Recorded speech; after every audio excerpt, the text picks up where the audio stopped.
The West African Students' Union, WASU, has congratulated the people of Liberia for the peaceful conduct of the presidential and parliamentary elections in that country after 14 years of bitter civil war, which affected other West African states. President of the Union, Daniel Onjeh, made the commendation at his maiden news briefing in Abuja, the Nigerian capital. AIT's Onjeh.mpg, who attended the news briefing, filed this report.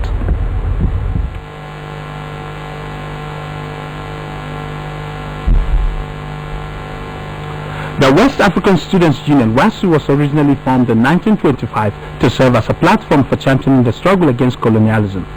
Decades on, the group has shifted focus to championing different causes, such as engaging national and ECOWAS leaders in the efforts to sustain growth, development, regional peace and security. The new WASU executive, under the leadership of Daniel Onjeh, decided to use its maiden press conference to address a number of issues. WASU notes with displeasure and impatience the continued delay in handing over the former Chadian leader Alhaji Hassan Habre, currently exiled in Senegal, to the appropriate international court to answer to charges of crimes and human rights violations. We call on government of Federal Republic of Nigeria, particularly President Obasanjo, to turn over the former Liberian warlord Charles Taylor, currently exiled in Nigeria and living luxuriously, to the UN-backed War Crime Tribunal in Sierra Leone in order to break the culture of impunity. WASU was particularly impressed with the democratic and socio-economic stability recorded by Ghana in the past 14 years. The body praised past and present governments for safeguarding the tenets of democracy. In the same vein, WASU praised the people of Liberia for the peaceful election witnessed in the country after 14 years of conflict. This exemplary and democratic action by the people of Liberia should resonate throughout every stratum of our national lives in West Africa.